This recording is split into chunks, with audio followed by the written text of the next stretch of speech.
Hello po, ako pong mami ni Rico. Nakangiting wika ni Reed sa nurse na duty sa klinik ng eskwelahan ng kanyang anak. Ngumiti rin ng nurse. Kanina pa nga po niya kayo hinihintay. Tara po sa loob ng klinik. Tinawagan siya kanina ng teacher ni Rico. Sumakit daw ang tiyan ng bata, kaya dali-dali siyang pumunta roon.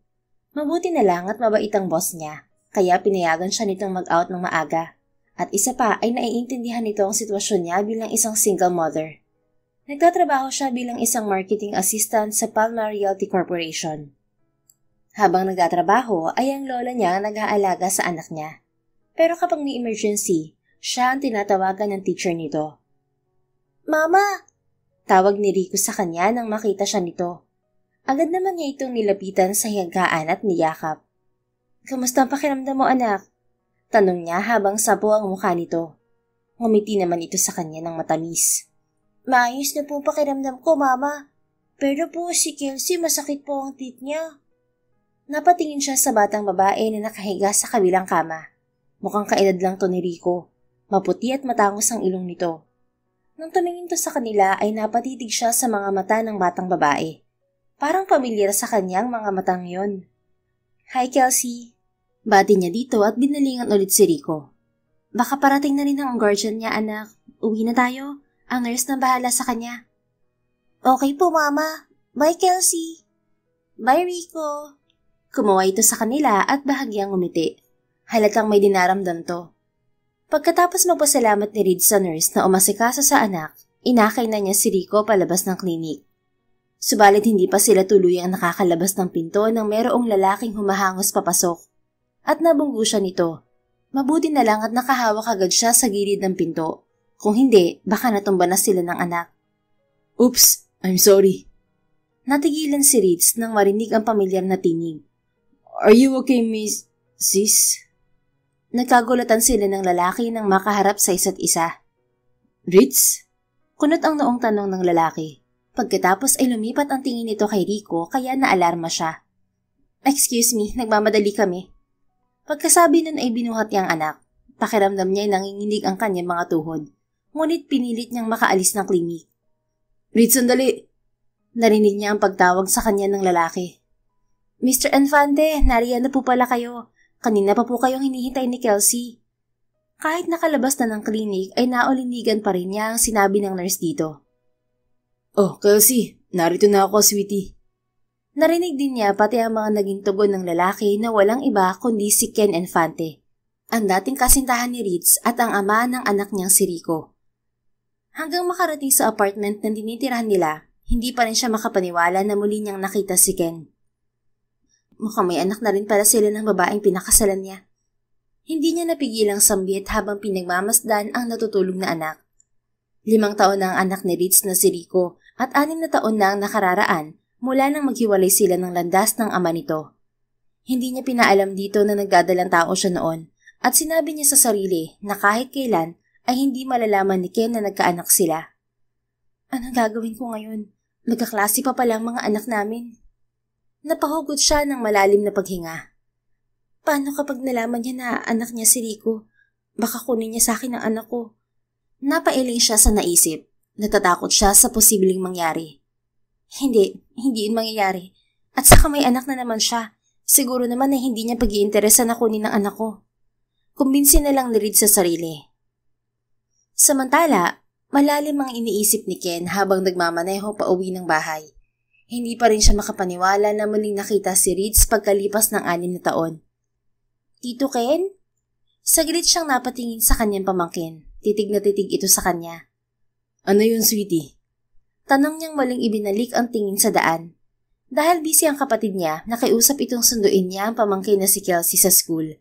Ngunit hindi naman niya inaasahang makikita roon ang dating kasintahan. Okay lang po ba kayo, Tito? Bakit mo naman ako tinatanong ng ganyan? Ikaw dapat nang tanungin ko. Masakit pa ba ang ngipin mo? Hindi na po gaano. Pero ikaw po mukhang hindi okay, Tito Ken. Paano mo naman nasabi na hindi ako okay, sweetie? Kasi po nang makita mo yung mami ni Rico, parang nagulat ka po. Tapos kanina ka patahimik. Kilala mo po ba ang mami ni Rico? O baka naman crush mo siya? Napailing si Ken. Kahit 5 taon pa lang ang pamangkin niya ay para na itong matured mag-isip at magsalita. Minsan ay mapanokso rin. Yeah, I know her. I met her in college. Talaga po? Classmate niyo rin po noon ng mami ni Rico? Tapos classmate ko si Rico ngayon. Ang galing! Pero bawal mo po siyang i-crush kasi baka magalit ang daddy ni Rico. Ikaw talaga kung ano-anong nalalaman mo. Mana ka talaga sa mami mo. Pero maganda po ang mami niya, di ba? Hindi ko pa po nakita ang daddy ni Rico ever. Nginitian na lang ni Ken ang pamangkin. Kung alam lang nito na hindi lang sila basta magkaklase noon ng mami ng classmate nito. Pero sa kabilang banda, nakadama siya ng kirot sa dibdib sa kaalamang may pamilya na pala ang babaeng minahal niya noon. Nang makarating sila ng bahay ay tinawagan ni Ken ng ina na nasa States. Mom, I saw her. Bungad niya nang sagutin ng mami niya ang tawag. Sinong nakita mo anak? Narinig niya ang pagsinghap ng ina. Mukhang na-realize nito kung sino ang tinutukoy niya. Oh, now I get it. How is she? Saan mo siya nakita? Tanong ng ginang na ang tinutukoy ay si Ritz. Nakita ko siya sa school ni Kelsey at mukha namang okay lang siya. Sa school? Anong ginagawa niya ron? Hindi naman siya teacher, right? So, may anak na siya? Yes, Mommy.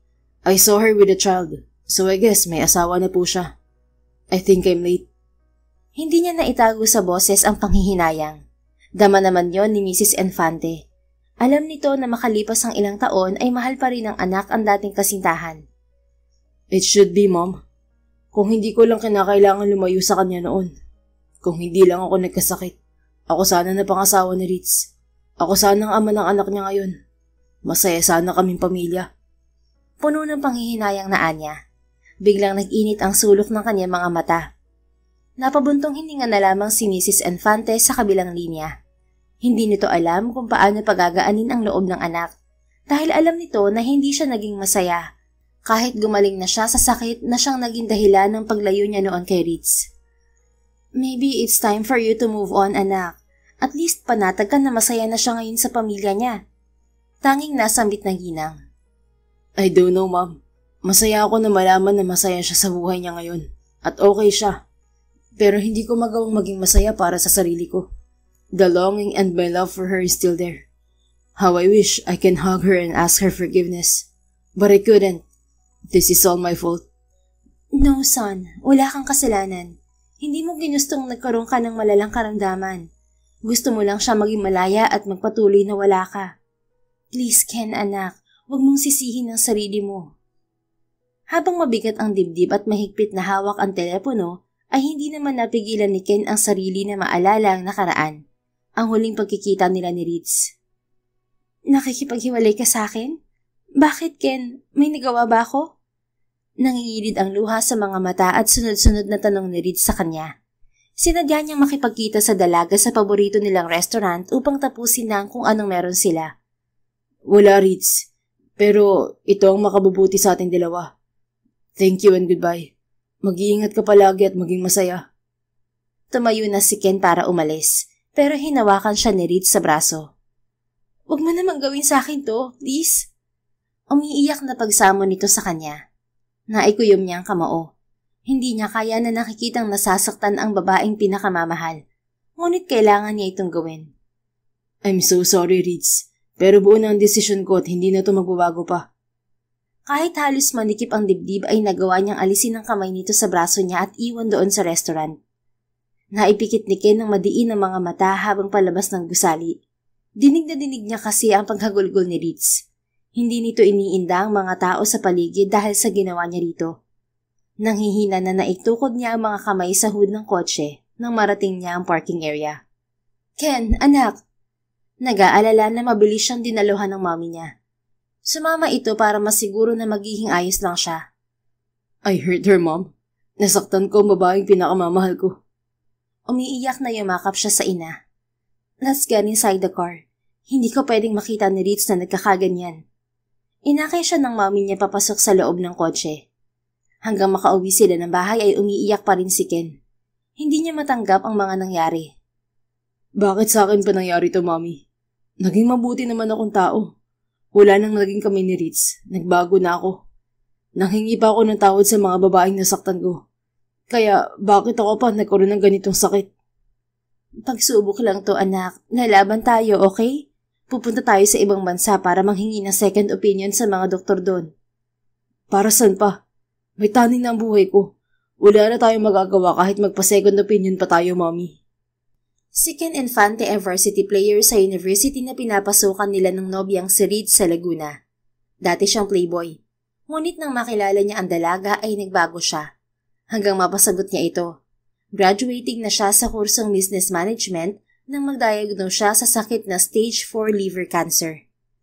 Sinabi ng doktor na kahit mag-chemo ay hindi na rin magtatagal ang buhay niya. Kaya nagdesisyon siya na makipaghiwalay sa nobya. Hindi niya ipinaalam dito ang kalagayan niya dahil ayaw niya na magdusa sa tabi niya ang nobya. Kaya kahit masakit sa kanya na makitang nasasaktan si Reeds ay kailangan niyang tiisin kaysa malungkot ito at magdusa kapag nawala siya. Gusto niyang mas kamuhian siya nito upang ipagpatuloy nito ang buhay na wala na siya. Nagpunta sila ng States pagkatapos niya makipaghiwalay kay Reeds. Kahit ayaw niya, pinilit siya ng mami niya na magpa-second opinion sa mahuhusay na doktor sa States. Matapos ang mga isinagawang test kay Ken sa ibang bansa, ay natuklasan nila na mali ang naging diagnosis sa kanya sa Pilipinas. Idinibanda nila ang ospital na yon at ang mga taong involved. Napag-alaman nila na nagkapalit ang resulta ng mga test ni Ken sa ibang pasyente. How dare them, Mom? Kung hindi dahil sa kanila, hindi ko sana kinailangang hiwalayan si Reeds. Kakatapos niya lang magwala sa hospital room niya sa New York. Galit na galit siya sa pagkakamali ng doktor na unang tumingin sa kanya sa Pilipinas. Wala na tayong magagawa, anak. Tao lang sila na nagkakamali. Hindi naman nila yun sinadya at isa pa ay mananagot naman na sila. Kaya kumalma ka na. You're right, Mom. And besides, matagal pa rin naman nagamutan ng pagdadaanan ko. Magdudusa pa rin si Reeds kung mananatili siya sa tabi ko. Tama ka, anak. Pero at least may chance na ngayon na gumaling ka. Malay mo naman pagbalik mo, baka kayo pa rin, hindi ba? Pagpapalakas ni Mrs. Infante sa loob ng anak. Malungkot nang umiti si Ken sa ina. Hindi na po ako umaasa. Siguradong galit na galit siya sa akin. Kaya hindi ko siya masisisi kung magmamahal siya ng iba. Pero lalaban pa rin ako, Mommy. Pipilitin kong maging malakas at gumaling sa sakit ko. I'm happy to hear that, anak. Nandito lang ako. Hindi kita iiwan sa laban mong to. Nagsimulang sa mailalim sa gamutan si Ken. Mabuti na lang at US citizen silang mag-ina. Kaya hindi na nila kailangan na magpabalik-balik sa Pilipinas at US. At may sarili din silang bahay doon. Ang kapatid naman niya na si Kendall ang namamahala sa negosyo nila. Kaya nagawang mag-focus ng mommy ni Ken sa pag-aalaga sa kanya. Akala niya nung una, simpleng muscle strain lang o kaya ipasa mula sa pag-gym ang dahilan ng pananakit ng dibdib niya. Pero nung mapansin niyang hindi nawawala ang kirot at tila may maliit na bukol na lumalaki sa ilalim ng utong, napilitan siyang magpatingin sa doktor. Sa kasamaang palad, sa unang diagnosis dito sa Pilipinas, sinasabi sa kanya ng doktor na may liver cancer siya at may taning na ang buhay.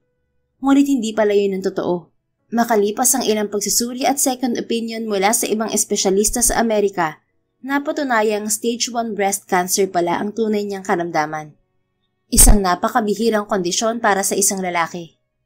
Sa case niya ay hereditary yun dahil may history sa pamilya ng daddy niya ng breast cancer at yun din ang kinamatay ng daddy niya.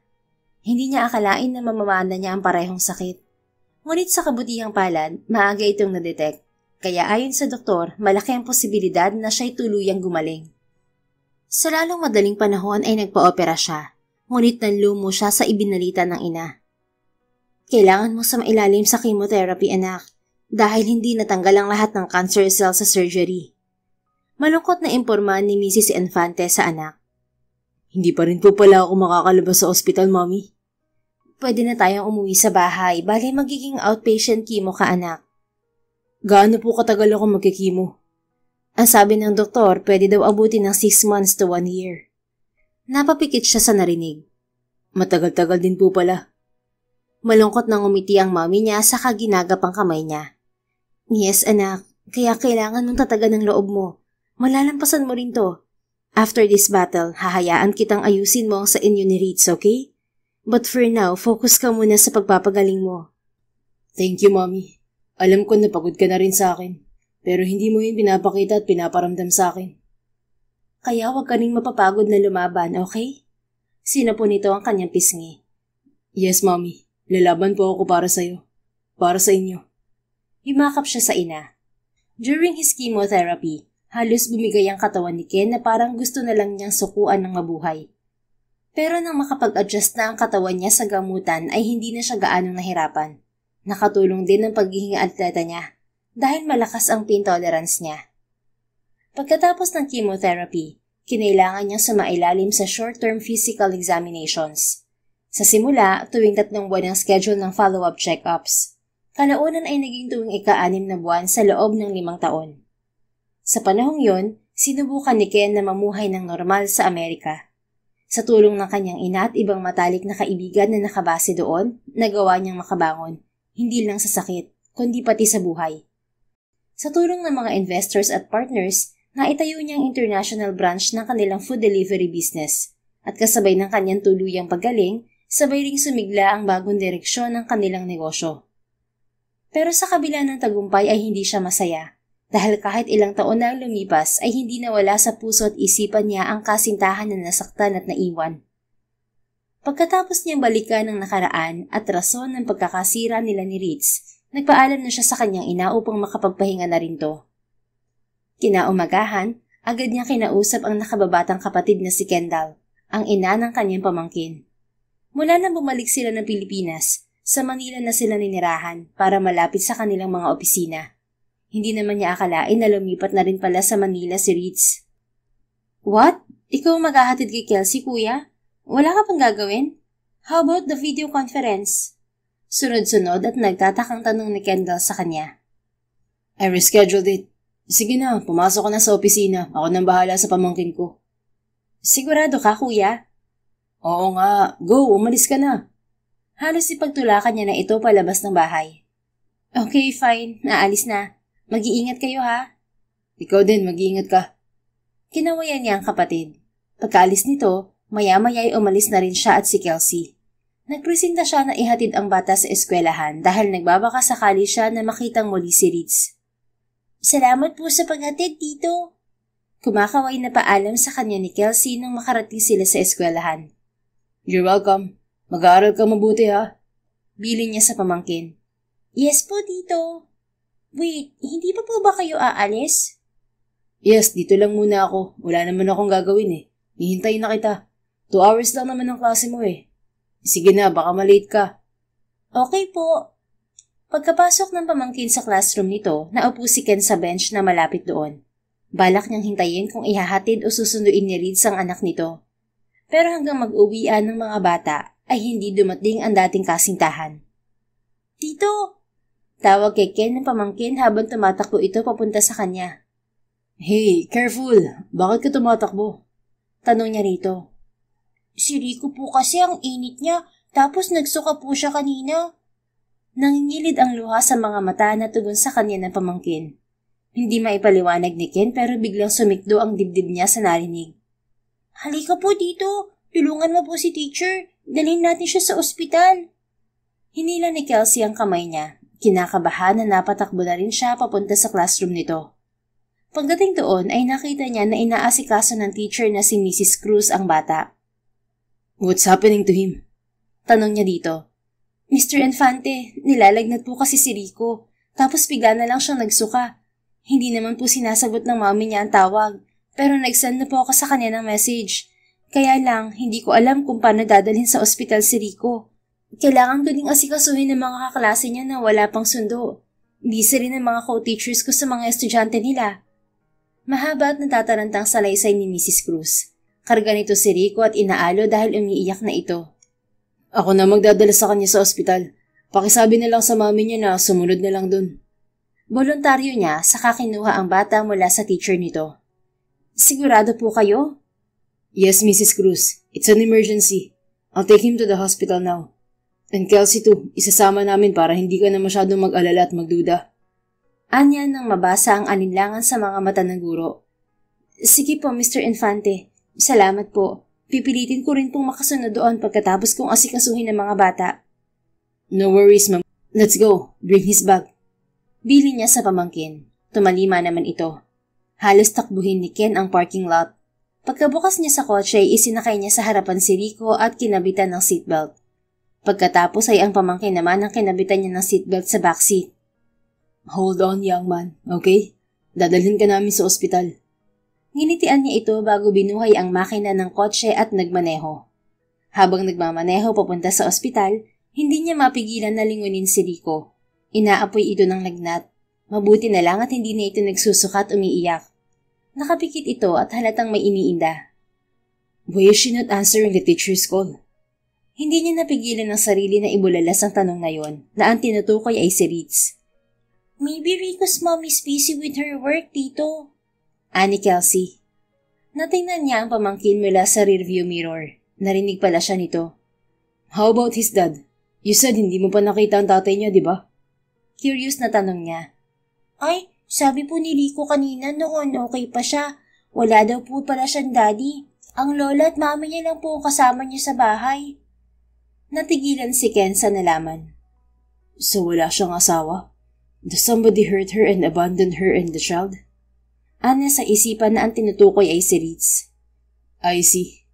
Yun na lamang ang nasabi niya sa pamangkin. Pagkarating nila sa ospital ay binuhat niya si Rico at nagmamadaling pumasok sa ospital habang hawak sa isang kamay ang pamangkin na si Kelsey. Sir, ano pong nangyari sa bata? Tanong ng hospital staff na agad na sumalubong sa kanila. Inaapoy siya ng lagnat at nagsuka siya sa school. Sagot niya. Okay sir, sa emergency na lang po. This way po. Iginiya sila nito sa emergency area. Nang ihiga ni Ken ang bata sa hospital bed na naroon, ay sakto naman na may dumating na doktor na titingin dito. Excuse me sir, maupo po muna kayo habang chinecheck po siya ni Doc. Pakifill up na rin po itong form. Itinuro ng nurse ang mga upuan na malapit doon pagkaabot nito ng form. Saka nito isinara ang kurtina. Wala namang nagawa si Ken kung hindi ang sumunod. Kahit na gusto niya sanang manatili sa tabi ng bata habang ini-examine ito ng doktor. Let's sit down here, Kelsey. Anya sa pamangkin. Naupo si Kelsey sa tabi niya. Will Rico be alright, Tito? Yeah, he will be fine. Maybe he has some infection or he ate something na ayaw ng stomach niya. Kinuha niya ang cellphone niya sa bulsa nang tumunog yon. Hello? Kendall, napatawag ka? Tanong niya sa kapatid sa kabilang linya. Kuya, nakauwi na ba kayo? Hindi pa. Nandito kami sa ospital. Ospital? Anong ginagawa niya dyan? Napano kayo ni Kelsey? Where's my daughter? Hysterical agad na tanong ng kapatid. Relax, okay? We're fine. Isinugod namin dito ang kaklase ni Kelsey. Walang available service at extra staff yung school kaya ako nang na-volunteer. Narinig niya na nakahinga ng maluwag ang kapatid. Pinakaba mo naman ako kuya eh. What happened to Kelsey's classmate anyway? Tanong nito pagkaraan. Nagsuka siya at inaapoy siya ng lagnat. Oh my, anong sabi ng doktor? Tinitingnan pa siya ngayon. We'll see later. Naghihintay pa kami ni Kelsey. Okay, how about the parents? Nasa trabaho, but the teacher already sent her a message. Alam mo ba kung sinong parent ng bata? Tanong ni Ken sa kapatid, dahil alam niya na magugulat to. Hindi ko naman namimit pa ang mga parents ng classmate ni Kelsey. Si Yaya ang umaattend palagi kapag may parents meeting. Bakit sino ba? Kilala mo ba? Ikaw nang tumawag kung nose mo. Nahihimigan niya ang kuryosidad sa boses ng kapatid. Kuya, ano? Naiinip na untag ni Kendall nang hindi siya makaimik. Si Ritz. Siya ang mami ng classmate ng anak mo. What? Totoo ba yan? Bakit hindi ko alam? Hindi makapaniwalang tanong nito. Di ba nga sabi mo hindi ka ma-attend ng mga meeting ng anak mo, right? Yeah, right. Kaya hindi talaga kami nagkakatagpo. So, nakaharap mo na si Ritz? How does it feel? Galit pa ba siya sa'yo? What happened? Napabuntong hininga siya sa sunod-sunod na tanong ng kapatid. Let's talk about it later. Mukhang tapos na check-upin ng anak niya. Bye, Kendall.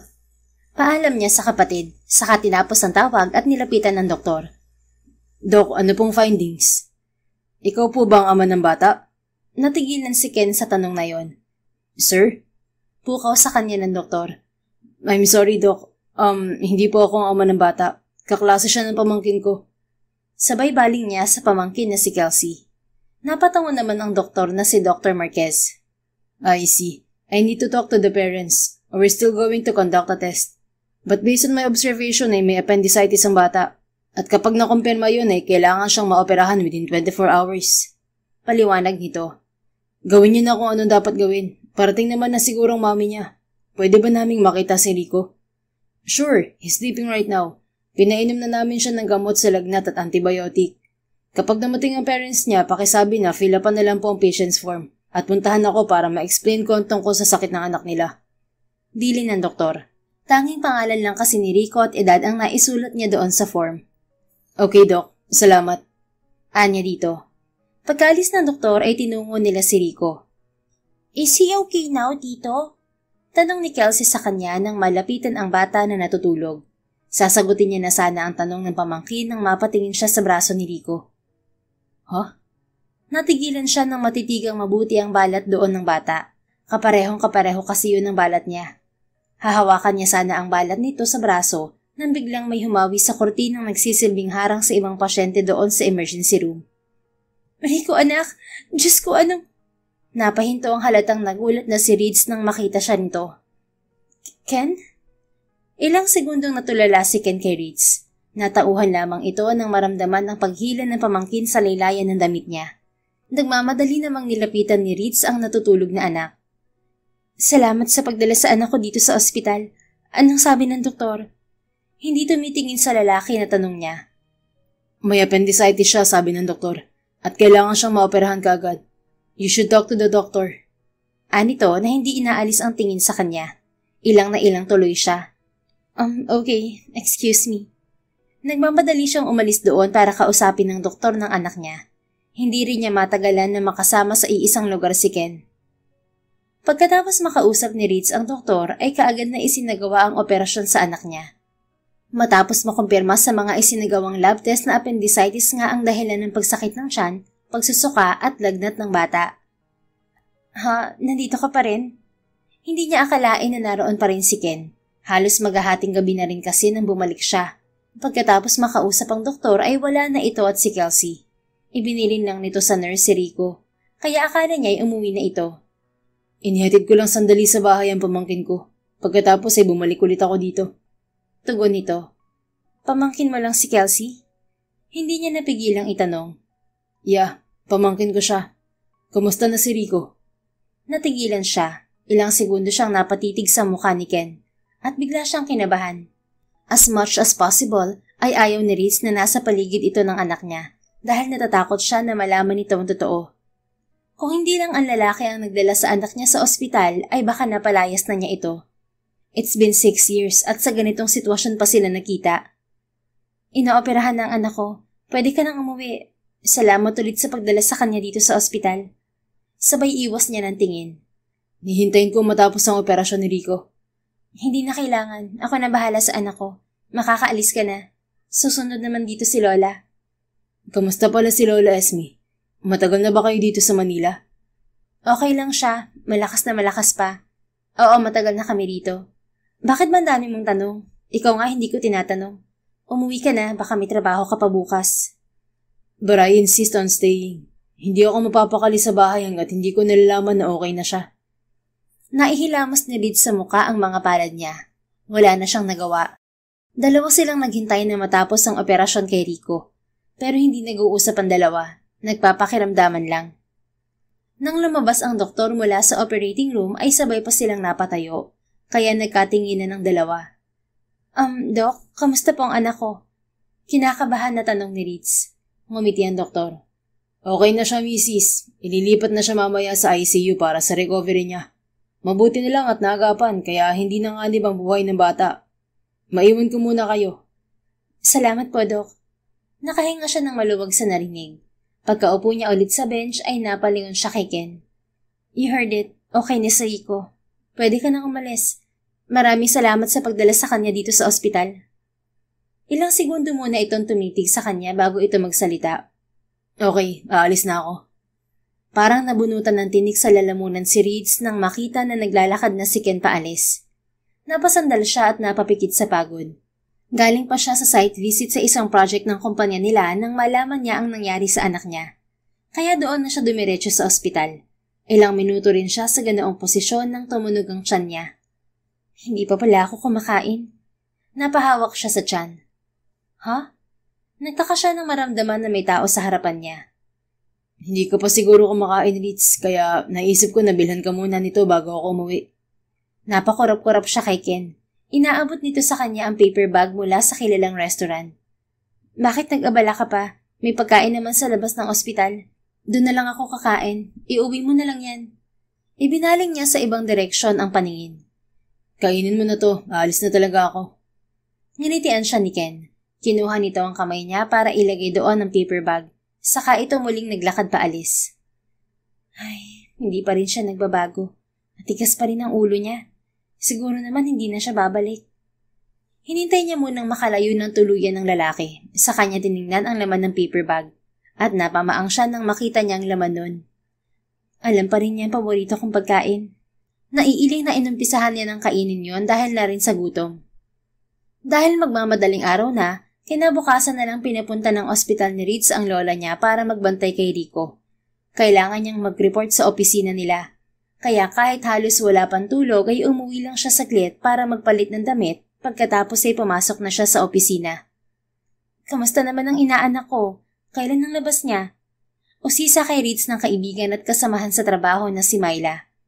Okay naman ang naging operasyon sa kanya, pero kailangan niya pang magstay ng ilang araw dun sa ospital. Ay, mabuti na lang at nadala siya kaagad sa ospital.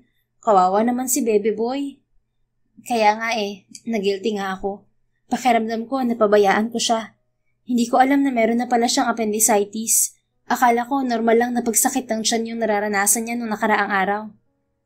Huwag kang mag-isip ng ganyan, Mare. Nasaksihan ko kung paano mo itaguyod ng mag-isang anak mo. Hindi birong maging single mom, no? Napabuntong hininga siya. Iniisip niya kung sasabihin ba sa kaibigan kung sino ang nagdala sa anak niya sa ospital. Oh, para sa naman ang buntong hininga na yan? Huwag mo na yung isipin, okay? Ang importante, maayos na si Rico. Magugulat ka kapag nalaman mo kung sino nagdala sa kanya sa ospital, Myla. Sino? Si Ken. Namilog ang mga mata nito, maging ang bibig. Seryoso? Ang liit naman ng mundo. Paano nangyari yun? Alam na ba niya? Natawa siya sa sunod-sunod na tanong ng kaibigan. It just happened na classmate ni Rico ang pamangkin ni Ken na inakala kong anak niya. Hala, talaga? Kaya siya nasa school ng mga oras na yon? Tumango siya. Anong nangyari? Alam na ba niya na anak niyang inaanak ko? Hindi, at yun ang kinatatakutan ko. Na malaman niya ang totoo. Kaya sana wag na ulit siyang magpunta sa ospital. Kinakabahan ako kapag malapit siya kay Rico. Pero sabi mo nga, magkaklase ang pamangkin niya at si Rico. Kaya hindi mo maiiwasan na magkita silang muli. Paano kung malaman niya? Anong gagawin mo, Mare? Hindi ko alam. Nakaka-overwhelm ang mga nangyayari. Makalipas ang 6 na taon, hindi ko inaasahan na makita siyang muli. Sa ganito pang sitwasyon. Hindi mo na ba siya mahal? Ayaw mong pakinggan siya? Para saan pa? Siya naman ang nang-iwan at nakipaghiwalay. Alam mo yan. Sa bagay nga, kahit sino namang iniwan, hindi rin basta-basta makikipag-ayos sa taong nanakit sa kanila. Pinisil ni Myla ang balikat niya, bilang pakikisimpatya. Nasaksihan kasi nito kung paano nasaktan si Ritz noon.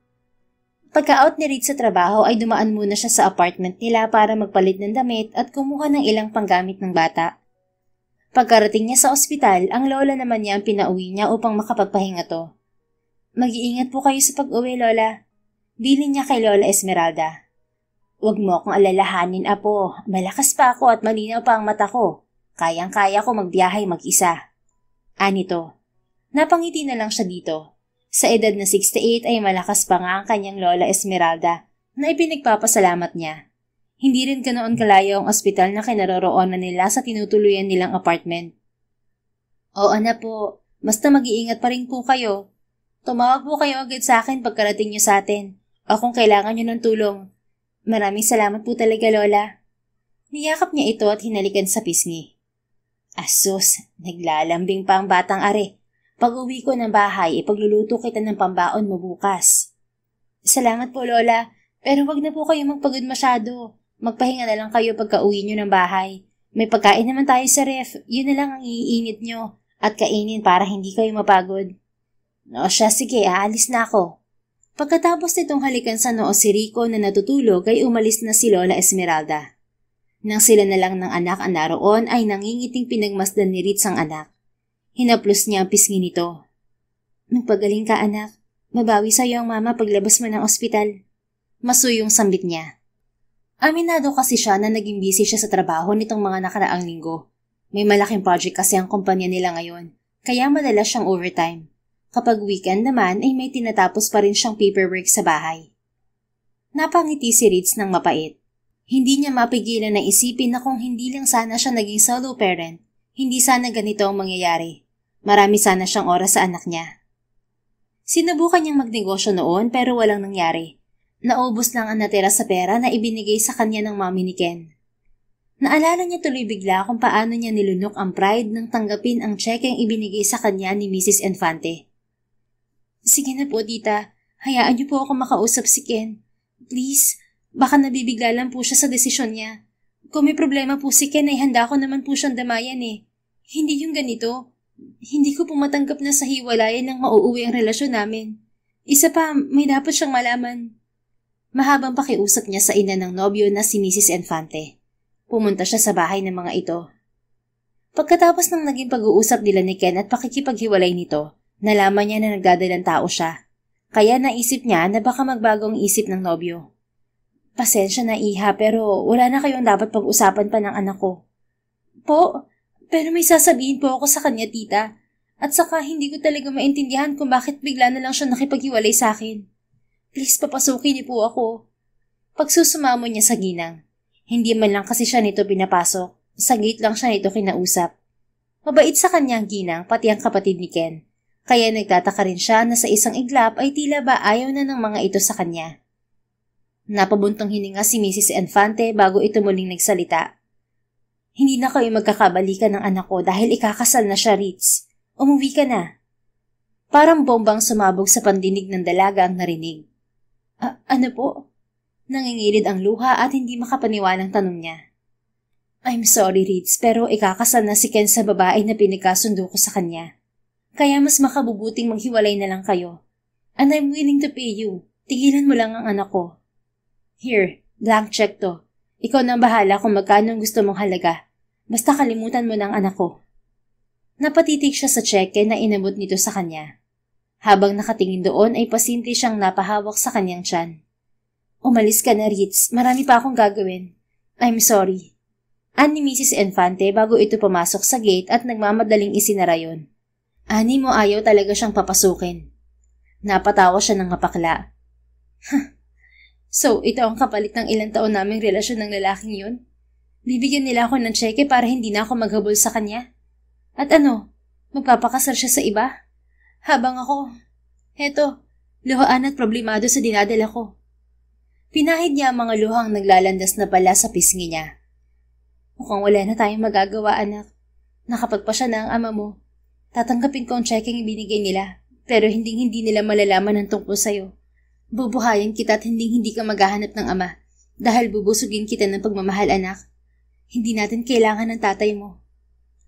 Hanggang sa nabalitaan na lang ni Ritz na nagpunta na ng state si Ken at ang ina nito. Inisip niya na marahil ay sa Amerika nakabase ang pakakasalan nito. Siya naman ay mag-isang hinarap ang pagbubuntis sa anak nila. Sa kabila ng ginawa ni Ken, ay hindi niya sinamantala ang blank check na ibinigay ng ina nito. 300,000 lamang ang isinulat niya roon at minidro sa bangko. Sapat lang para sa panganganak niya at paglipat nila ng Lola Esmeralda niya sa Maynila. Ang kaunting natira ay ginamit niya sa negosyo, pero nalugi ang itinayo niyang maliit na grocery store. Sinubukan niyang isalba yon, pero wala ring nangyari. Kaya nagpasya siya na gamitin na kung ano ang tinapos niya. Nag-apply siya sa mga kumpanya, hanggang matanggap siya sa kumpanyang pinagtatrabahuhan niya ngayon. Naputol ang pag-alala ni Ritz sa nakaraan nang may kumatok sa pinto. Sumungaw sa pinto ang ulo ng taong ayaw na sana niyang makita habang buhay. Hi, pwede ba akong pumasok? Alanganin ang ngiting tanong sa kanya ni Ken. Ayaw niya sana itong papasukin sa kwarto ng anak, pero naisip niya na utang na loob nga pala niya sa lalaki ang pagdala nito sa ospital kay Rico. Come in. Blanco ang ekspresyon ng mukha na Anya. Salamat. Maingat nitong isinara ang pinto. Nagdala nga pala ako ng mga prutas at laruan para kay Rico. Baka kasi naiinip na siya dito sa ospital. Hindi niya napigilan ang sarili na mapaingos. Hindi ka na sana nag-abala pa. It's for Rico. Sana tanggapin mo, Ritz. Ano pa nga bang magagawa ko? Nakakahiya naman kung ipapabitbit ko pa sa'yo pabalik. Pero ano bang ginagawa mo rito? Nagpasalamat na ako sa pagdala mo sa anak ko dito sa ospital. And he's okay now. Bakit ka pa nagpunta dito? I just wanna see him. Nakita mo na siya, makakaalis ka na. Hindi na napigilan ni Ritz na ipakita sa lalaki ang disgusto niya sa pagpunta nito doon. Bakit pinagtutulakan mo akong umalis? May tinatago ka ba, Ritz? Napapikit siya at naikuyom ang kamao. Kinailangan niyang magbilang ng 10 para pakalmahin ang sarili. Wala akong tinatago. It's just that wala nang dahilan para magpunta ka pa dito. Pinipigilan ni Ritz ang sarili na isumbat sa lalaki ang ginawa nitong pangiiwan sa kanya noon. Isinumpa niya sa sarili na hindi malalaman ni Ken na buntis siya noong makipaghiwalay ito sa kanya. At mas lalong hindi siya papayag na malaman nito na anak nito si Rico. Minahal niya ito ngunit anong isinukli nito sa kanya? Pasakit at pagbitiw sa pangako nila sa isa't isa na walang iwanan. I see. You don't want me here. Hindi lang dahil sa nagawa ko 6 years ago, kundi dahil ayaw mo na malaman ko ang totoo. Anito na ikinabilis ng tibok ng puso niya, pero pilit niyang ikinalma ang sarili. Anong sinasabi mo? I know, mali na magpapaternity test ako nang walang permiso mula sa'yo. Nagpapaternity test ka? Hindi napigilan na bulalas ni Ritz. I did that because of his birthmark. I'm sorry. Napansin ko kasi kapareho ng sa akin. Plus this thing they call lukso ng dugo when I saw him. And the fact that his age matches the duration nung may mangyari sa atin. Plus he told to Kelsey that he has no daddy. Doon pa lang napaisip na ako kung nasaan ang ama ni Rico. At nasagot yun ang birthmark niya. How dare you do that?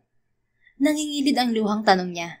Dahil sa nalaman, humulagpos na ng tuluyan ang pinipigilang emosyon ni Ritz. Ang kapal ng mukha mo, Ken. Ang kapal ng mukha mo. Nanggigigil sa galit na sambit niya, pero pinigilan pa rin niya ang sarili na sumigaw. Dahil baka magising si Rico. I'm sorry. Hindi ko kasi mapigilan ang sarili ko na alamin ng totoo dahil sa mga hinala ko at evidence na hindi ko hiniling pero kusa ko nalaman. Wala kang karapatan na malaman na ikaw ang ama niya, Ken. After what you did to me, may lakas ka pa ng loob na humarap sa akin. Bakit hindi mo sinabi? Imbes ay tanong nito, hindi inaalis ang tingin sa kanya. Really, Ken? Nagpapatawa ka ba? Gusto mong ipaalala ko sa'yo kung paano mo ko iniwan sa restaurant that day? And when I found out na buntis ako, I tried to talk to you. Pero hinarang ako ng mami mo. Binayaran niya ako para lubayan na kita. Dahil ikakasal ka na sa iba. Sa babaeng gusto niya para sa'yo. Anong akala niyo sa akin? Basahan? Gold digger? Ganyan kababa ang tingin niyo sa akin eh. Hindi ko alam na buntis ka, Ritz. Paano mo malalaman kung inalis mo na ako sa buhay mo? Kaya ano pang karapatan mo na lumapit sa anak ko ngayon? I am still his father. Malamlam ang mga mata na tuminginto sa gawin ng natutulog na anak. No, Ken. The moment you abandoned us that day, nawalan ka na ng karapatan sa kanya. Pinahid niya ang mga luha sa pisngi. Makakaalis ka na, at huwag ka na ulit magpapakita pa dito, Ken. I don't need you. We don't need you. Let's talk about this, Ritz. Please, I'm his father. Pagsusumamo nito, wala na tayong pag-uusapan pa. Alis na, at huwag ka rin babalik pa. Si Ritz na mismo ang nagbukas ng pinto para kay Ken. Bagsak ang balikat na umalis na lamang ito. Pagkasara ni Ritz sa pintuan ay parang nauupos na kandila na napaupo siya sa sahig. Ang kapal ng mukha niyang gawin yun. Wala siyang karapatan sa anak ko. Wala. Tahimik ang ginawa nitong paghikbi hanggang lumuwag ang paghinga niya. Saktong nagising si Rico nang tapos na siyang umiyak. Mama, bakit po ganyan ang eyes mo? Umiyak ka po ba? Are you worried po about me? Tanong nito nang makita ang namumugtong mga mata ng ina. Nakangiti na hinaplos ni Ritz ang pisngi ng anak. Nako, syempre naman anak, laging worried si mama sa baby boy ko. Pero happy si mama dahil sabi ni Doc magiging okay ka na. Saka medyo napuyat lang si mama kaya ganito ang mga mata ko. But I'm okay, kasi okay ka na. I'm sorry, mama. Ha? Bakit ka nagsasorry, anak? Hindi mo kailangan mag-sorry, okay? Si mama nga ang dapat humingi ng tawad sa'yo eh, kasi napabayaan kita. Lagi kasing busy si mama sa work. Mabilis na umiling si Rico. Hindi po, mama. Ang sarili mo nga po napapabayaan mo. Lagi ko pong pagod sa work para sa amin ni Lola. Tapos hindi ko pa po iningatan ng sarili ko po. Sorry po, Mama. Promise po, di na po ako masisik ulit. Saka ayaw ko na po itusok ng needle. Sakit po kasi. Very good, bebe ko. Bawal na magkasakit. Dapat laging healthy para lagi kang nakaka-play at nakakapasok sa school. Naiiyak na niyakap ni Ritz ang anak. Opo, Mama. Sorry po ulit. Don't say sorry nga po, baby. Wala kang kasalanan, anak. Paglabas mo dito sa ospital, babawi si Mama, okay? Okay, Mama. I love you po. I love you too, anak. Maingat na niyakap niya ang anak at hinagkan sa pisngi. Ipinangako ni Ritz sa sarili na hindi na ito muling malalapitan ni Ken. Makalipas ang ilang araw na pananatili ni Rico sa ospital ay na-discharge na ito. At hindi inaasahan ni Ritz na susulpot si Ken sa bahay nila ng araw na yon. Lola, ikaw na po munang bahala kay Rico ha. Kailangan ko lang pong mag-report sa opisina. Huwag niyo pong kalilimutan yung mga bili ng doktor kay Rico. Habang pababa ng hagdan ay abala siya sa paghahanap ng susi ng kotse sa bag niya. Nagtaka siya nang hindi sumagot si Lola Esmeralda, kaya napaangat siya ng tingin para hanapin ito. Lola Esmeralda? Lola? Asan ka po ba? Papasok na po ako sa trabaho, La. Papunta na sana si Ritz sa kusina nang bumukas ang pinto ng bahay. Apo, bakit ba tawag ka ng tawag? Naroon lang ako sa labas. Abay, may bisita ka, pinapasok ko na. Napalingon siya sa bagong pasok na abuela at sa taong kasunod nito. Halika, iho. Butit na abutan mo pa si Ritz. Baling ng matanda sa bisita na ikinairap ni Ritz pagkakita sa lalaki. Anong ginagawa mo dito? Salubong ang kilay na tanong niya kay Ken. Aba, apo, ganyan ba tumanggap ng bisita? Hala, mag-usap kayo ng maayos. La, hindi ka dapat nagpapapasok ng hindi mo kilala. Anong hindi kilala? Eh di bagat dati mo yung nobyo, apo? Mas ulyanin ka pa ata kaysa sa akin. I came here to see Rico. Singit ni Ken. May mga bitbit itong supot at basket ng prutas. O siya, maiwan ko muna kayo. Doon lang ako sa apo ko. Tawagin mo na lang ako kapag aalis na kayo at nang maipadla ko ang pinto. Ani Lola Esmeralda bago ito umakyat sa ikalawang palapag ng bahay. Okay po, Lola. Huwag niyo pong palalabasin ng kwarto si Rico. Kailangan pa niyang magpahinga. Sinadya niya yung iparinig sa lalaki.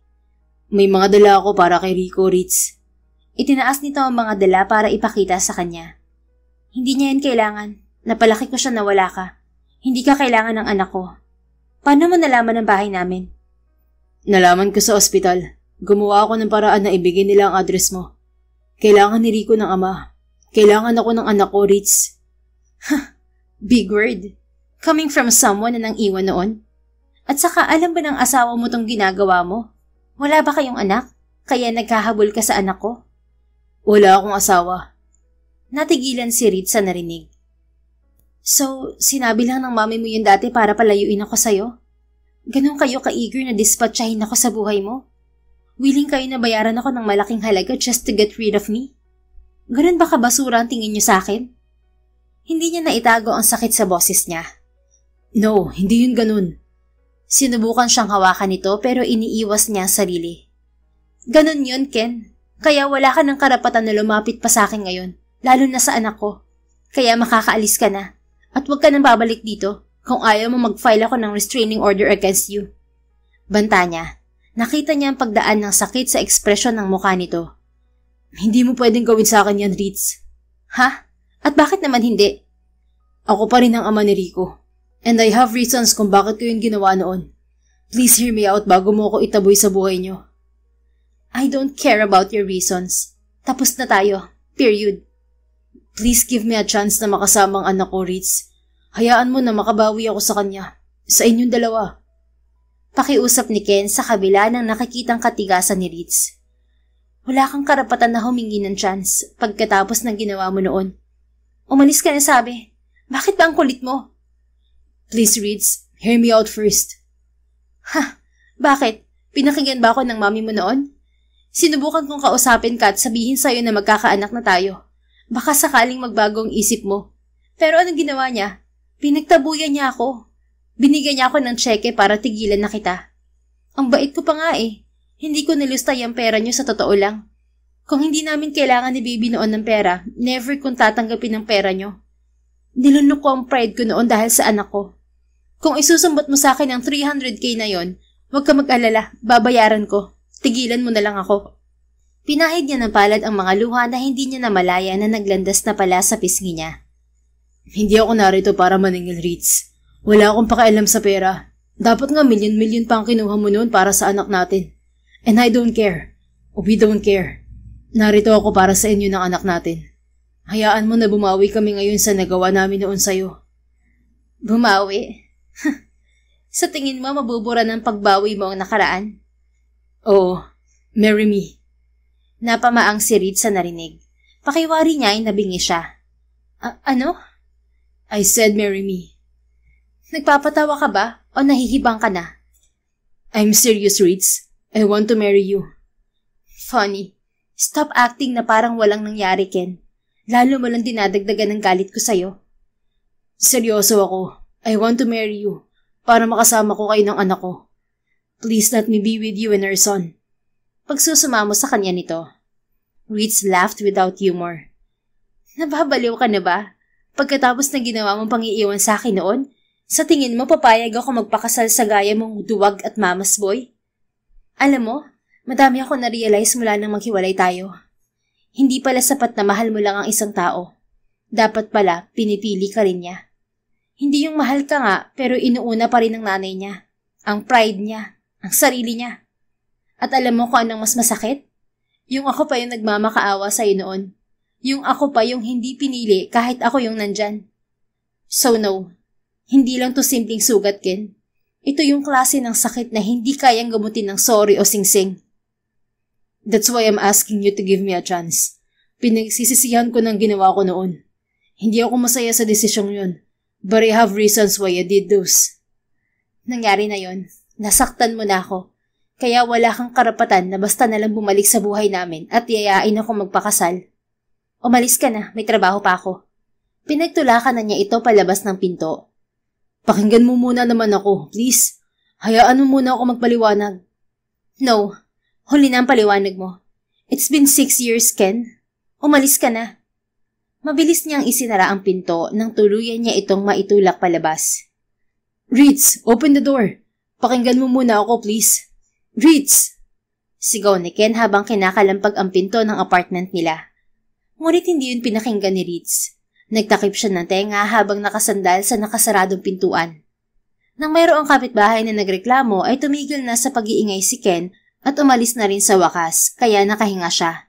Pumasok na rin siya sa trabaho. Akala ni Ritz ay titigil na si Ken pagkatapos ng araw na yon. Hindi siya makapaniwala na porsigido ang lalaki na pakasalan siya. Kauuwi niya lang galing sa trabaho isang araw at naghain ng lola niya ng hapunan para sa kanya.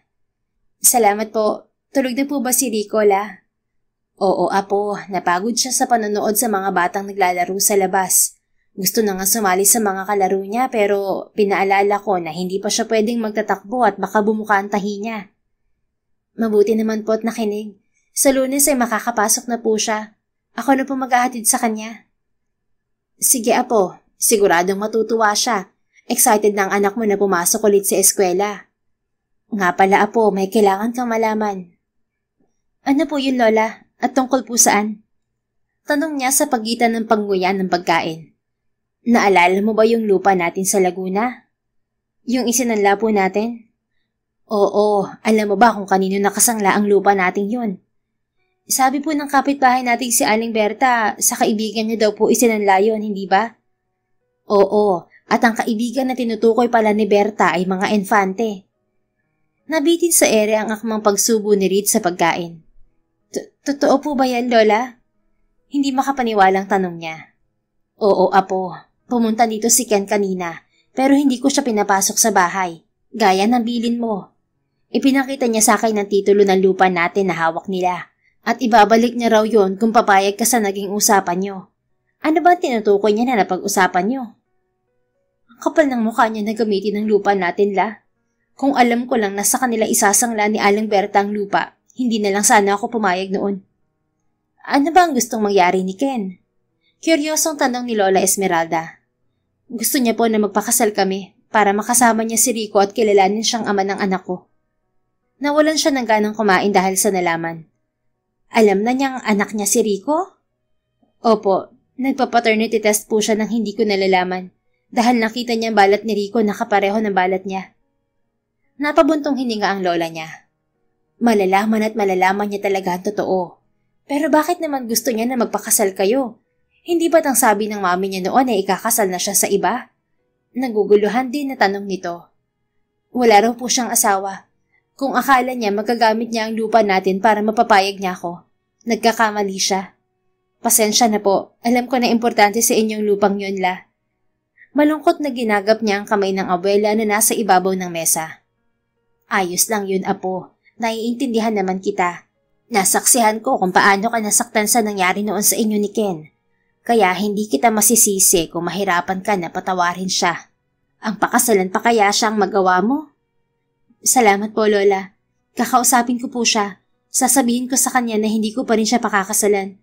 Kahit isaksak niya sa bagay niyang lupa natin sa Laguna. O siya, tapusin mo na ang pagkain para makapagpahinga ka na. Opo, Lola. Mauna na po kayo magpahinga. Ako na pang bahalang magligpit ng pinagkainan ko. O siya, sige Apo. Magpahinga ka na rin at huwag nang isipin ang tungkol sa lupa nating yon, ha? Pagkatapos kumain at magligpit sa kusina ay umakyat na rin si Reed sa kwarto nila ni Rico at nagpahinga. Subalit hindi niya inaasahan ang mangyayari kinabukasan. Mama! Mama! Si Lola! Narinig ni Reed na sigaw ni Rico mula sa ibaba ng bahay. Dali-dali siyang lumabas ng kwarto at bumaba ng hagdan. Lola? Binundol ng kaba ang dibdib niya nang makita na nakahiga sa sahig ang walang malay na si Lola Esmeralda. Anong nangyari? Natumba ba siya? Nag-aalalang tanong niya sa anak. Hindi ko po alam, Mama. Pagkapunta ko po dito sa kusina para uminom ng tubig, nakita ko na lang po si Lola na nakahiga po dyan. Dito ka lang, anak. Hihingi ako ng tulong sa mga kapitbahay. Dadalhin natin si Lola sa ospital. Opo, Mama. Tumakbo siya palabas ng bahay para humingi ng tulong sa mga kapitbahay na buhatin si Lola Esmeralda.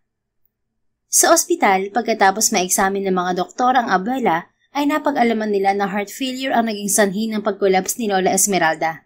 Dahil bukod sa diabetic, high blood din ang kanyang lola, kaya yun ang naging komplikasyon nito. Nanlulumo na napaupo si Reed sa upuang nasa tabi ng hospital bed ni Lola Esmeralda. Naalala niya ang sinabi ng doktor. We have to monitor the patient's blood sugar and blood pressure. She will be an insulin dependent from now on. Kailangan natin siyang mamonitor para i-adjust ang kanyang treatment if possible. Napapikit si Reeds. Malaki-laking pera ang kakailanganin sa gamutan ng lola niya at hindi niya alam kung saan kukunin yun. May ipon siya pero sapat lang yun para sa pangangailangan nila at sa pag-aaral ni Rico. Nagalaw na rin niya ang ibang ipon noong na-ospital ang anak dahil kinulang ang emergency funds niya. Napakahirap talaga kapag may nagkakasakit sa pamilya, lalo't hindi ganoon kadami ang ipon na pera. Problema pa niya kung kanino iiwan ng anak na si Rico. Hindi kasi siya pwedeng umabsent sa trabaho, lalo na ngayon na kailangan nila ng pera. Ngayon nga sa kaibigang si Myla niya inihabilin ng anak, mabuti na lang at day off nito ngayong araw. Mabilis na naiangat ni Ritz ang ulo nang marinig niya na bumukas ang pinto. Anong ginagawa mo dito? Tanong niya sa bagong dating. Pumunta ako sa inyo. Sinabi ng kapitbahay niyo na isinugod sa ospital si Lola Esmeralda. Kamusta na ang lagay niya? Stable na siya. Makakaalis ka na. Hindi ka namin kailangan dito. Ang totoo niyan, nakausap ko ng doktor na tumingin sa kanya. Kaya alam ko na malaking halaga ang kakailanganin mo. Plus, kailangan mo rin ng makakatulong sa pagbabantay sa kanya sa tuwing nasa trabaho ka. Pati na rin ang titingin kay Rico. Ano naman pakialam mo, ha? Bakit ka ba nakikialam? Hindi ka namin kaano-ano. Inis naturan niya, pero pigil pa rin ang paglakas ng boses. Ayokong samantalahin ang sitwasyon mo ngayon. But I guess it's a good timing. Anong ibig mo sabihin? Marry me, Ritz. Ako magpo-provide ng lahat ng kakailanganin ni Lola Esmeralda. I will pay for all her hospital expenses, pati sa maintenance niya. Pati na sa nurse na magbabantay sa kanya. You don't have to worry about Rico too. Ibabalik ko rin ang titulo ng lupa niyo sa Laguna. Pag-isipan mo mabuti. Mahabang salaysay nito sa kanya. Bakit willing kang gawin ang lahat ng yan? Dahil ba sa kapalit? Hindi makapaniwalang napatitig siya sa mukha nito. Sa totoo lang, nakakamiss iyong haplusin at haggan. Ngunit pinigil niya ang sarili. Alam mo na ang isasagot ko, Ritz. Hindi siya umimik. Sige, hindi na ako magtatagal. Just send me a message kapag may desisyon ka na. Think about it. Nginitian siya nito bago ito naglakad paalis. Naiwan na napapaisip si Ritz. Nang ihatid ni Myla si Rico sa ospital ay kakaalis lang ni Ken.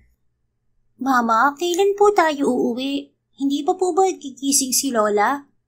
Tanong ni Rico habang nakatingin ito sa natutulog na Lola. Nagising na siya kanina, anak. Nagpapahinga lang si Lola. Baka medyo matagalan pa siya dito kasi i-check pa siya ng mga doktor. Nakangiting sagot niya sa anak. Okay po, Mama. Babantayan ko po si Lola. Paggising niya, papakainin ko po siya ng lugaw na binili namin ni Ninang Myla. Sige, anak. Diyan ka lang, ha? Pero wag mong gigisingin si Lola. Mag-uusap lang kami ng ninang mo sa labas. Opo, Mama. Nginitian ni Ritz ang anak at masuyong hinaplos ang pisngi nito. Bago niya inaya sa labas ng silid si Myla. Anong masasabi mo sa offer sa'yo ni Ken, Mare? Tanong ni Myla pagkaupo nila sa bench. Nasabi na niya dito ang tungkol sa alok sa kanya ng lalaki. Hindi ko alam kung anong sasabihin ko at mararamdaman, Myla. After 6 years, babalik siya at basta na lang ako aalokin ng kasal? Sinabi naman niya, di ba? Gusto niya kasing makasama ang anak niyo. Mabuti nga sa ganoong paraan. Ang kapal naman ng mukha niya kung magdedemand siya ng custody ng bata. Kung tutuusin, wala na siyang karapatan kay Rico. Muling nabuhay sa dibdib niya ang sama ng loob na nararamdaman sa mga nangyari. Pero hindi niya alam na buntis ka, hindi ba? At saka isipin mo na lang, magkakaroon ng father figure si Rico.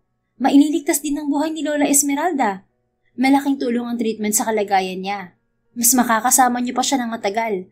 Kaya pag-isipan mo mabuti, Ritz. Saka malay mo naman, love is sweeter the second time around. May himig panunod yun na wika ni Myla. Inirapan niya ito. Che, pagkatapos ng ginawa niyang pang-iiwan sa akin noon, hindi biro ang naging paghihirap ko, no? Kaya hindi ganoon kadali ang patawarin siya. Ang mahalin pa kaya siya ulit? Aminin mo, wala ka ng ibang minahal pagkatapos ni Ken. Siya lang ang lalaking minahal mo. Kaya hindi malabo na bumalik yung feelings mo for him.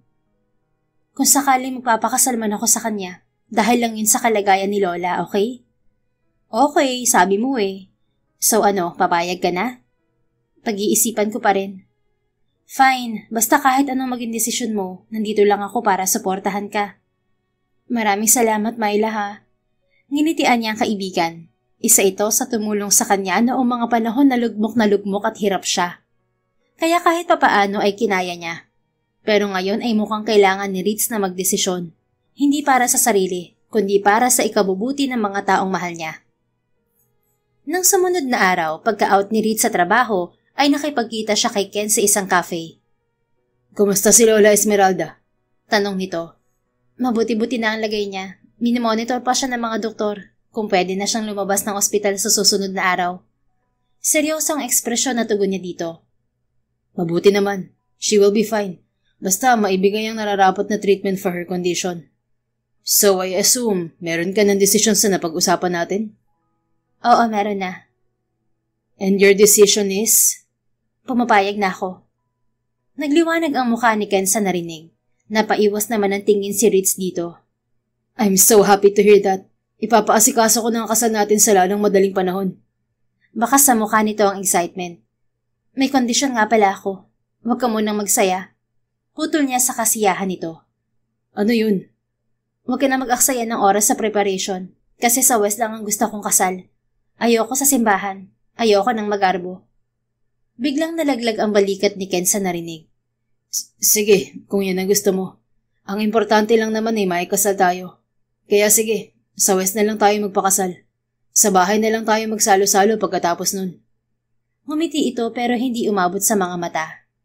Okay. One more thing, Ritz. Gusto ko sana na lumipat na kayo sa bahay pagkatapos ng kasal. Ano? Wala naman sa usapan natin yan ah. Kaya nga tayo magpapakasal, hindi ba? Para makasama ko si Rico. Paano yun mangyayari kung hindi tayo magkasama sa bahay? And besides, mas makakabuti yun sa kanila ni Lola Esmeralda. May makakasama sila sa bahay habang nagtatrabaho ka. Hindi ka na rin uupa ng apartment.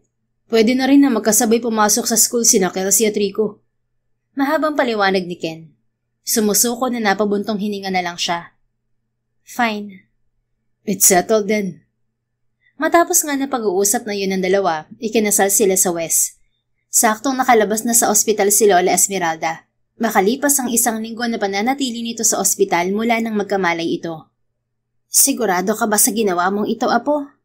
Tanong ni Lola Esmeralda kay Ritz nang makapagsolo sila pagkatapos ng kasal.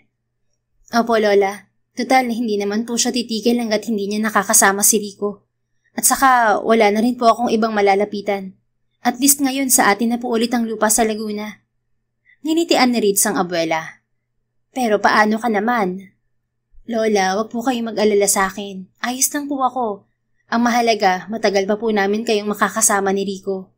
Kaya wag ka na pong mag-isip ng kung ano-ano. Makakasama yan sa kalagayan mo. Sundin niyo lang po kung anong sinasabi ng nurse niyo, okay? Bilin niya kay Lola Esmeralda. May private nurse kasi na kinuha si Ken para mamonitor ang kalagayan nito. Sige, Apo, huwag kang mag-alala. Isinakripisyo mo ang pride mo para lang gumaling ako. Pumayag kang makasal sa lalaking nang iwan sa'yo noon. Kaya aalagaan ko ang sarili ko. Niyakap siya nito. Mama, Lola! Tumatakbong lumapit si Rico sa kanila. O anak, bakit tumatakbo ka? Sinalubong niya ang anak. Mama, dito na po ba talaga tayo titira? At saka po, totoo po ba na pinsan ko si Kelsey? Nagkatinginan ang maglola sa tanong na yun ng bata. Mas mabuti kung ipaliwanag mo ng maayos sa bata ang sitwasyon para hindi siya naguguluhan. Payo ni Lola Esmeralda. Sige po, Lola. Nasa may gazebo sila ng bahay ni Ken ng mga oras na yon. Ikiniya ni Ritz paupo ang anak para ipaliwanag dito ang lahat. Anak, may sasabihin sa'yo si Mama. Okay po, Mama. Totoo na pinsan mo si Kelsey. Kasi napalunok siya para alisin ang 6 mong bara sa lalamunan. Kasi papa mo ang tito Kenya. Talaga po, Mama? Siya po ang daddy ko? Yes, anak. Mahabang istorya kung bakit ngayon ko lang sinabi to sa'yo.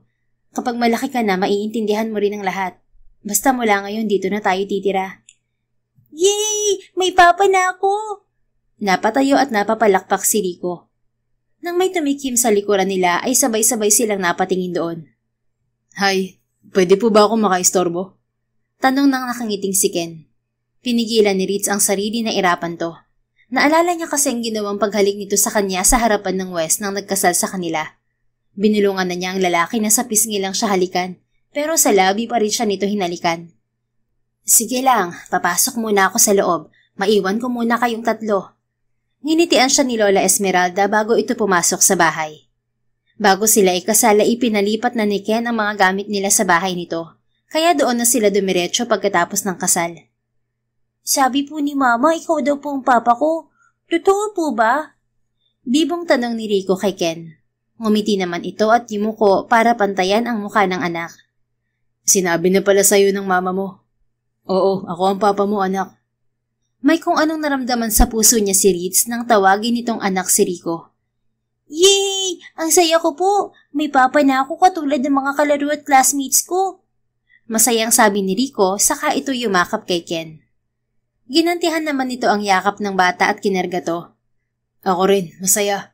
Kasi pwede na kitang makasama, mayakap at tawaging anak. Pasimple niyang pinahid ang luhang hindi niya namalayang naglandas na pala sa mga pisngi niya.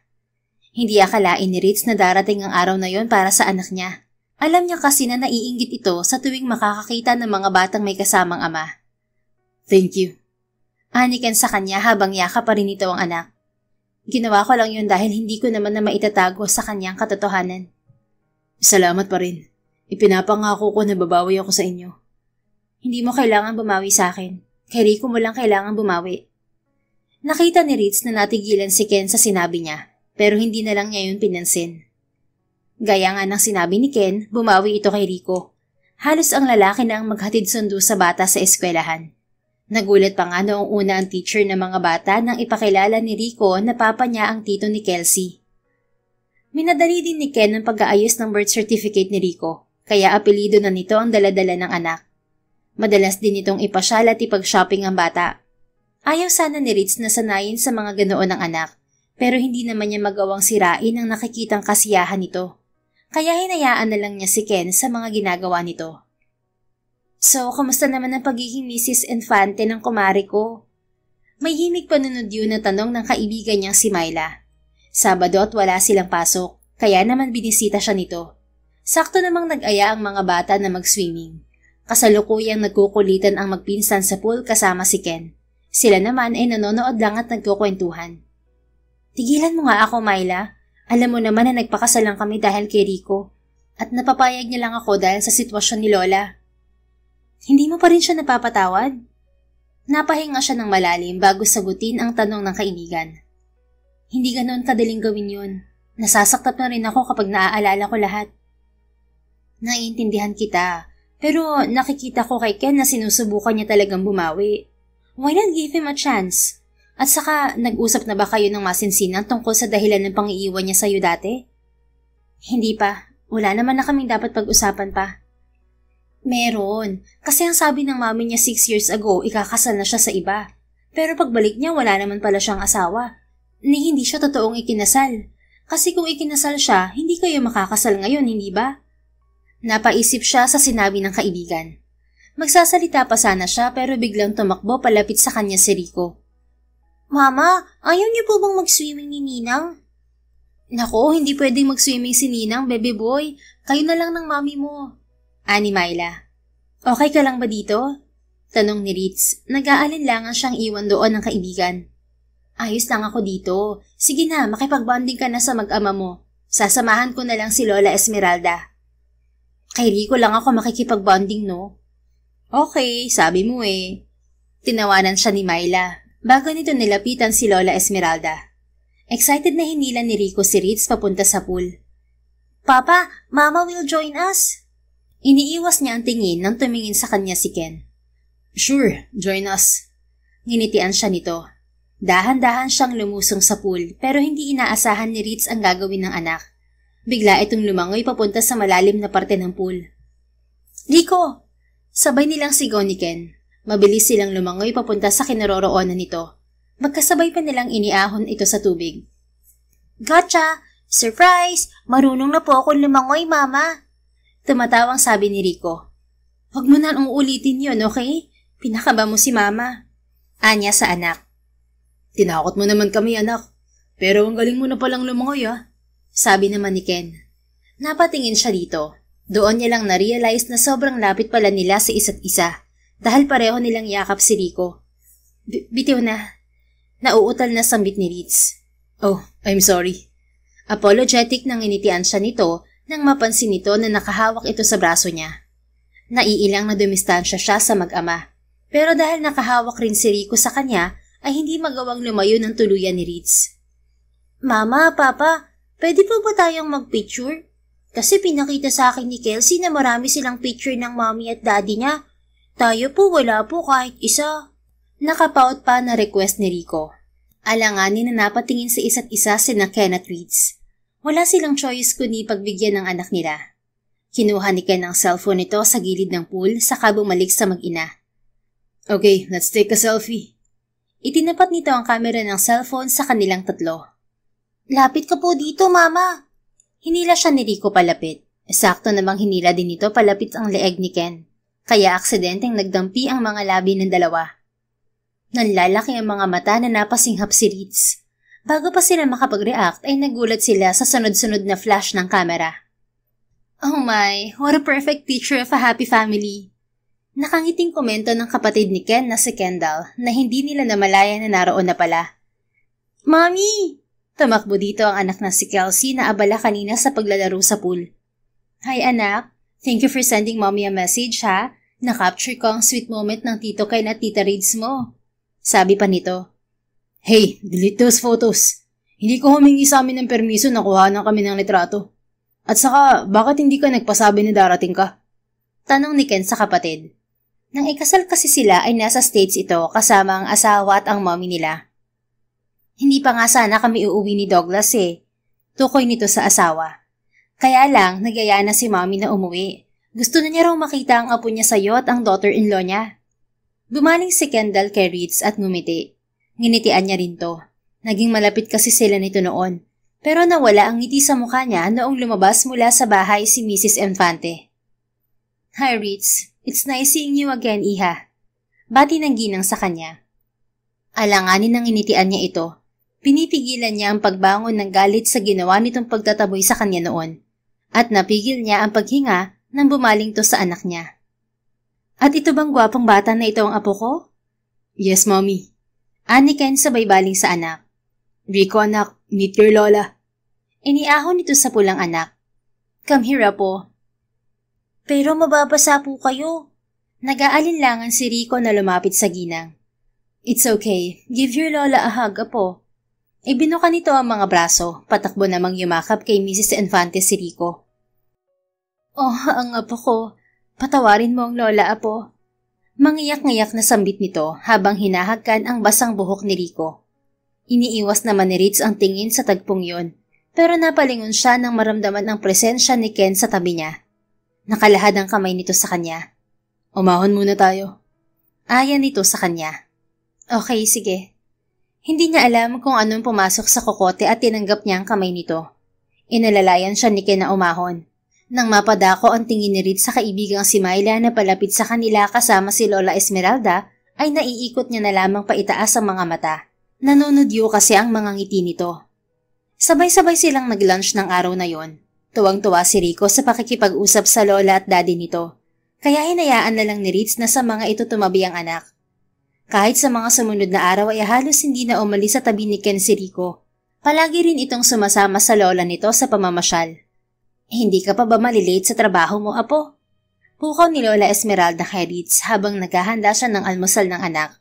Kahit na maraming kasambahay sa bahay ni Ken, ay gusto niya na siya pa rin ang nag-aasikaso sa pagkain ng anak. Hindi pa naman po, Lola. Nainom niyo na po bang gamot niyo? Tanong niya sa abuela. Oo, apo. Kay Ken ba tumabing matulog ang anak mo kagabi? Napanguso siya sa tanong na yun ng lola niya. Opo, ilang gabi na nga po na silang magkatabi matulog eh. At nagsiselos ka. Nanunod yung tanong ni Lola Esmeralda. Opo, pero naiintindihan ko naman po na sabik siya sa ama niya. Kaya okay lang po, Lola. Pwede ka namang tumabi sa kanila sa pagtulog kung gusto mo. Lola? Ano? Mag-ama mo naman sila ah. At saka magkatabi lang naman kayong matutulog. Isa pa, kasal naman kayo kaya kahit masundan ng apo ko, ayos lang. Si Lola talaga, alam mo naman po ang sitwasyon namin. Pero aminin mo, apo, mahal mo pa, hindi ba?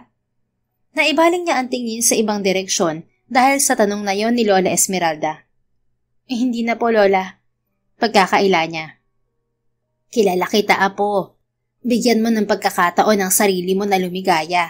Pag-isipan mo mabuti. Doon lang muna ako sa garden ng mother-in-law mo. Nalilibang ako sa mga halaman niya roon. Sige po, Lola. Sinundan niya ng tingin ang paalis na abuela, habang napapaisip sa sinabi nito. Kinagabihan, hindi inaasahan ni Ritz ang ire-request ng anak. Mama, matutulog ka na po ba? Tanong ni Rico habang pinapanood siya nitong mag-ayos ng kama. Nagliwanag ang mukha niya sa tanong nito. Oo anak, gusto mo bang tumabi sa akin? Excited na tanong niya. Pwede po ba na dun tayo sa room ni Papa matulog, Mama? Napanganga siya sa tanong nito. Ano? Bakit naman gusto mo na dun tayo matulog? Kasi po, miss na kita katabi matulog, Mama. Malaki po ang bed ni Papa, kasya po tayong tatlo dun. Yumakap to sa kanya. Hindi naman malaman ni Ritz ang isasagot. Please, Mama. Sumamo ni Rico. Nagpaut pa ito. Hindi niya kayang tiisin ng anak, kaya natagpuan na lang niya ang sarili na hila-hila nito papunta sa kwarto ni Ken. Papa, nandito na po kami ni Mama. Excited na anunsyo ni Rico pagpasok nilang mag-ina sa kwarto nito. Tumaas ang kilay ni Ritz nang maabutan ang lalaki na inaayos ang malaking kama nito. Ikaw bang nagsuggest sa anak mo na dito kami matulog? Nakapamewang na tanong niya sa lalaki. Umiiling na itinanggi nito ang paratang niya. Hindi it was his idea. Namimiss ka na raw niyang katabi sa pagtulog. Wala na siyang nasabi at inirapan na lang to. Higa na po tayo, Mama. Okay, anak. Nang mahiga sila ay nasa gitna ng dalawa si Rico. Good night, Papa. Good night, Mama. Hinalikan sila pareho ni Rico. Good night, anak. Magkasabay na wika ng dalawa. Nagkatitigan sila nang sabay din silang humalik sa pisngi ng bata. Tumikhim si Ken saka umayos ng higa. Good night din sa'yo, wife. Pumikit na lang siya at hindi ito tinugon, pero kakaiba ang pakiramdam nang tawagin siya nitong wife. Nang matulog si Ritz ay si Rico ang yakap niya, kaya ang himbing ng tulog niya. Hey, gising na. Narinig niya ang masuyong boses na gumigising sa kanya. Imbes na dumilat ay nagsumiksik siya sa katawan ng taong yakap niya. Ha? Mabilis na napadilat siya nang ma-realize na hindi na si Rico ang yakap niya. Para mabawasan ang kahihiyan ay naisip ni Ritz na magpanggap. Rico anak, bakit parang lumapad yata ang likod mo?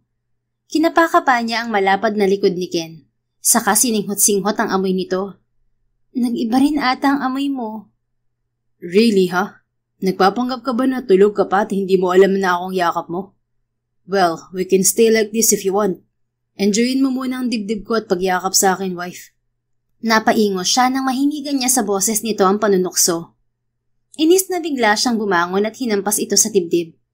Masyado kang feelingero, no? What? Sinabi ko lang kung anong nakikita ko. Ewan ko sa'yo.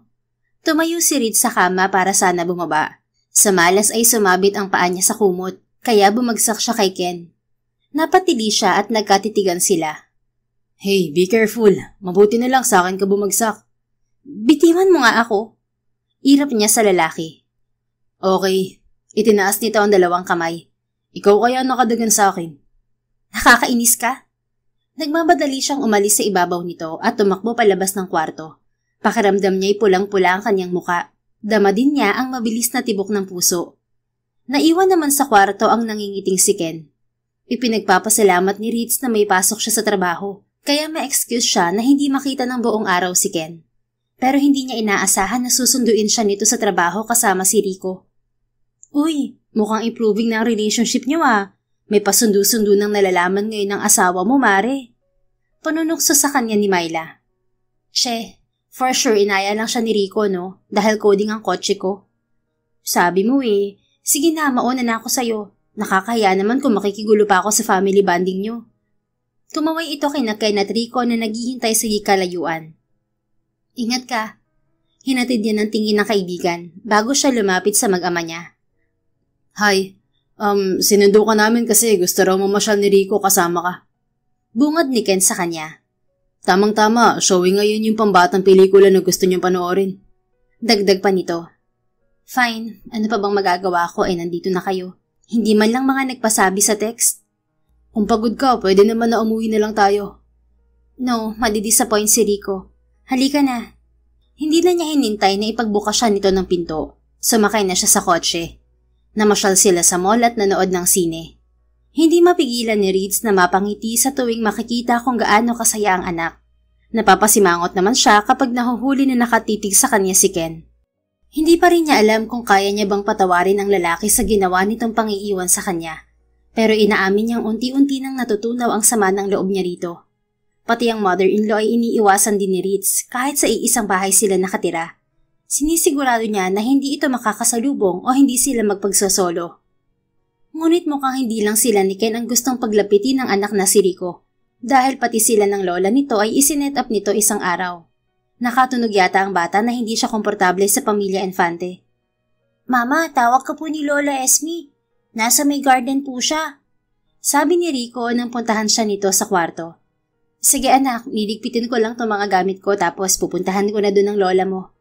Tugon niya sa anak. Sige po mama, bilisan niyo po ah.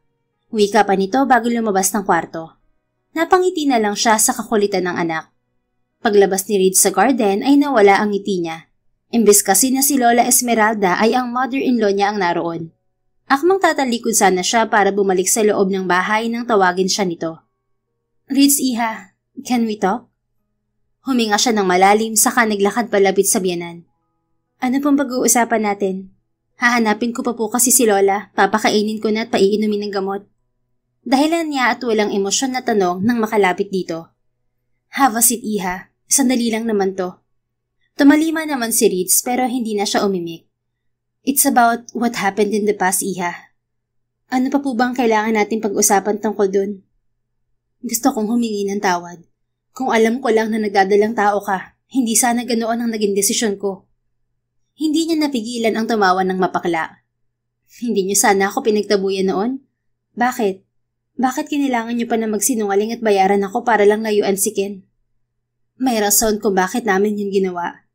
Ano nga po ba yun? Huminga muna ito ng malalim bago muli nagsalita. I'm sorry if we had to hurt you before, Ritz. Na-diagnose kasi si Ken ng stage 4 liver cancer. Natigilan si Ritz sa narinig. Ayaw niya na magdusa ka at masaktan kapag nawala siya, kaya nakipaghiwalay siya sa'yo. Inutusan niya ako na bayaran ka at palabasin na ipapakasal ko siya sa iba para magalit ka at tuluyan na siyang kalimutan. Gusto niyang mabuhay ka ng malaya. Hindi siya makapaniwala. Otomatikong nangilid ang mga luha sa mga mata niya. May sakit si Ken? Yes, Iha. Pero nung nasa States na kami, nagpa-second opinion kami. Nalaman namin na mali ang result na naibigay sa amin ng doktor niya sa Pinas. Hindi liver cancer kundi breast cancer ang sakit niya. Breast cancer? Yes, Iha. A rare disease na namanan niya sa daddy niya at ibang kapamilya ng asawa ko. But it's curable. Pero inabot ng halos 5 taon ang gamutan ni Ken. Nagdusa rin siya sa chemotherapy. Kaya mas ginusto niya na wag nang sabihin sa'yo dahil ayaw niyang makita mo siya sa ganoong kalagayan. Ayaw niyang pati ikaw ay mahirapan. Sumilay ang malungkot ng ngiti sa mukha ni Mrs. Infante. Bakit hindi niya sinabi sa akin noon? Sana sinabi niya na lang. Nagdusa siyang mag-isa sa sakit niya habang nagagalit ako sa kanya. Hindi na niya napigilan pa ang pag-agos ng mga luha. What's happening here? Bakit ka umiiyak? Naituwid ni Ritz ang likod nang marinig ang boses ni Ken sa likuran. I already told her, anak. Hindi ko gustong makita na nag-iiwasan kayo palagi. Tayo. Gusto ko maging komportable si Ritz dito gaya ng dati. Ma'am, bakit sinabi mo sa kanya? Sabi ko naman po sa inyo na hindi na kailangan malaman pa niya, di ba? We're okay now. Okay, anak? Talaga ba, Ken, iho? Sa nakikita ko, hindi kayo okay. Yun ay dahil alam ko nasa dibdib pa rin ni Ritz ang sama ng loob. And she deserves to know the truth. Lalo na at kasal na kayo ngayon. Mas makabubuti rin to para sa pagpapalaki niyo sa anak niyo. Hindi maganda na nakikita niya kayo na nag-aaway. Ginagap ni Mrs. Infante ang kamay ni Ritz. Patawarin mo sana kami sa nagawa namin noon. Mag-usap kayong dalawa. Fix your marriage at ibalik niyo ang dati niyong samahan. Mahabang anito at tumalikod na. Pagkaalis ng mother-in-law ay hinarap niya si Ken. Bakit hindi mo sinabi sa akin? Bakit mas pinili mo na magalit ako sa'yo, imbes na madamayan kita sa pinagdadaanan mo? Umiiyak na sumbat niya dito. Nakangiting pinahid ni Ken ang mga luha niya sa pisngi gamit ang mga kamay nito. Yun nga ngayon ako mangyari kaya kita iniwan eh. I'm so sorry kung nasaktan kita, Ritz. I don't want you to suffer with me. Kaya sinubukan ko na lang na tanggapin ang mamuhay na wala ka sa buhay ko. Pero hindi ako naging masaya. Kahit na noong ideklara ng doktor na cancer-free na ako at nagawa kong palaguin ang branch ng kumpanya namin sa States. Kasi wala ka. Mahaba at madamdaming sanaysay nito. Yan ba ang gusto mong sabihin sa akin nung kinukulit mo akong pakasalan ka? Oo. Pero ayaw mo akong pakinggan. Nung ikinasal tayo, sabi ko sa sarili ko, hindi na siguro kailangan pang sabihin sa'yo ang totoo. Okay na naman tayo. Hindi na nakaya ni Ritz. Isinubsob niya ang mukha sa dibdib ni Ken at doon humagulgol. Nakakainis ka. Bakit hindi mo hinayaan na alagaan kita? Bakit hinayaan mo na magalit ako sa'yo? It's okay. Mas gusto ko yun kaysa mahirapan ka sa pag-aalaga sa akin. Alam ko rin na masasaktan ka kapag nakita mo na nagdurusa ako sa sakit ko. Nag-angat siya ng tingin. Bakit? Sa tingin mo ba hindi ako nasaktan at nagdusa sa ginawa mong pang-iiwan sa akin? Pati sa mami mo nagalit ako. I'm sorry. Kung alam ko lang na nagdadalang tao ka na pala, baka na iba ang desisyon ko. Mag-isa mong inalagaan ng anak natin. Akala ko sa ginawa ko ay makakapamuhay ka ng normal at maayos. Pero hindi pala. Sinapon nito ang mukha niya. I'm so sorry, Ritz. Wala na akong planong sabihin sa'yo to pero makulit si Mommy. Pareho nang umiiyak ang dalawa. Paano kung tinagap ko yung mga nanligaw sa akin noon, tapos nagpakasal ako sa iba? Then that's my karma, dahil iniwan kita. But you never did. Hindi mo pa rin ako pinagbalit, hindi ba? Nakangising tanong nito sa kanya. Inirapan niya ito. Ang feeling mo naman, ayaw ka lang talaga na magkaroon ng kahati sa oras ko si Rico. Dapat pala ako magpasalamat sa anak natin. Dahil sa kanya, meron pa tayong pagkakataon para bumawi sa mga taon na nasayang sa ating dalawa. Bakit? Sinabi ko ba na pinapatawad na kita? Naglihim ka pa rin. Well, I'm willing to wait hanggang mapatawad mo ako. Cancer nga nalagpasan ko eh. Ito pa kaya? Magaling ka na ba talaga? Wala nang masakit sa'yo? Nag-aalalang tanong ni Ritz. Napangiti si Ken. Wala na, cancer-free na ako. Kaya pwede na akong bumawi sa inyo ni Rico. Na ginagawa ko na. Napapikit siya nang halikan nito ang noo niya. Mahal na mahal kita, Ritz. Salamat sa pag-unawa mo. Saglit na nag-alinlangan siya kung tutugunin ba ang sinabi nito. Pero kalaunan ay napangiti rin siya. Mahal na mahal din kita. Hindi naman nawala yun eh. Natakpan lang ng galit. But now that I know the truth, wala nang dahilan para pigilan ko ang sarili ko na mahalin ka ulit. Kahit na nakakainis ka. Anya sabay irap. Natawa si Ken. I miss that. I missed you so much. Kung alam mo lang kung gaano kita gustong makita araw-araw. Pero kailangan kong pigilan ang sarili ko. And when I saw you again, mababaliw ako sa kakasisi sa sarili ko dahil akala ko may sarili ka ng pamilya. Kaya inasawa mo na ako agad. Ginamit mo pa ang kayamanan mo. Dahil mahal kita, wife. Kaya kahit ayaw ko, ginawa kong dahilan ng lupa at si Lola para mapabalik ka sa buhay ko. And I want to marry you again, sweetheart. This time sa simbahan na. Kaya, napasinghap siya nang bigla itong lumuhod sa harapan niya. Will you marry me again, wifey? Naiiyak na nasa punyang dibdib. Kasal naman na tayo ah. Bakit may paganito pa? Natawa si Ken sa reaksyon niya. I want to give you the wedding you deserve, Ritz. Noon pa man pangarap mo na maglakad sa altar at ikasal sa akin sa simbahan. At tinutupad ko na yon. So ano na? Will you marry me again, Mrs. Ritz Infante? Oo na, yes na. Papakipot pa ba ako eh, pangarap ko na to dati pa. Tumayo si Ken para isuot sa kanya ang singsing. I love you so much. I'm excited to spend the rest of my life with you. This second chance that God gave me. To us. Pagkasabi nun ay siniil siya nito ng halik na tinugon niya. Makalipas lang ang ilang buwan na preparasyon ni ikinasal ang dalawa sa simbahan. Saksi ang mga kaibigan at pamilya nila sa pag-iisang dibdib nila. Napakasaya ko ngayon. Hindi ako makapaniwala na mabibigyan pa ako ng pagkakataon na makasama ang babaeng pinakamamahal ko. At may bonus pang anak na kasing gwapo ko. Turan ni Ken habang nakayakap kay Ritz mula sa likod. Sabay nilang tinatanaw ang papalubog na araw sa terasa ng kwarto nila sa beach resort na kinaroroonan nila. Pagkatapos kasi ng kasal ay nag-honeymoon ang mag-asawa sa Hawaii. Conceited. Pasalamat ka talaga hindi ako nag-asawa nang iniwan mo ko. Kung nagkataon, wala kang magandang misis ngayon. Bagay nga tayo. Pareho tayong conceited. Nagkatawanan sila. Humarap si Ritz sa asawa at ipinulupot ang mga braso sa leeg nito. May sasabihin ako sa'yo. Ano yun? Nagkakaroon na ng kapatid si Rico, Ken. Excited na tugon niya sa asawa. Napamaang naman si Ken sa narinig. Talaga? Magkakaanak na tayo ulit? Totoo? Oo, para namang timang to. Mula lang magkaayos tayo, hindi ka na kaya humiwalay sa tabi ko. I'm 2 weeks pregnant, hubby. Nakangiting tugon niya dito. Oh, I'm so happy, Ritz. Pangarap ko magkaroon ng malaking pamilya kasama ka. At unti-unti na yung nangyayari ngayon. Salamat, wifey. Niyakap siya nito na mahigpit. Malaki talagang pamilya, Ken? Oo, para masaya. Sige na nga. Marami ka namang pambuhay sa kanila. Natawa si Ken. Ang daling kausap ng misis ko, kaya mahal na mahal kita eh. Siyempre, dapat sulitin natin tong second chance na binigay ni Lord para sa atin. Tama, kaya damihan na natin. Kaya lang, ayoko naman na mahirapan ka mga anak ng mga anak at mag-alaga. Kaya tama na siguro ang 2 o 3. Sabi ni Ken na ikinangiti niya. Napaka-thoughtful and caring talaga ng asawa ko. Malay mo, kambal tong next baby natin o kaya triplets. Edi isahang iri na lang. Yumapo siya sa mister. I love you so much, Ken. Nagpapasalamat ako sa Diyos kasi ibinalikan niya sa akin. Nangilid ang luha sa mga mata niya nang sabihin yon. I'm sorry, mang-iyakin ko. Must be the hormones. Natatawa na pinunasan niya ang mga luha sa gilid ng mga mata. It's okay, kahit sungitan mo pa ako ng sungitan. Excited ako na maranasan na alagaan ka sa pagbubuntis mo. Hindi ko yung nagawa noon kay Rico kaya babawi ako. Sana nga maka-triplets tayo or twins.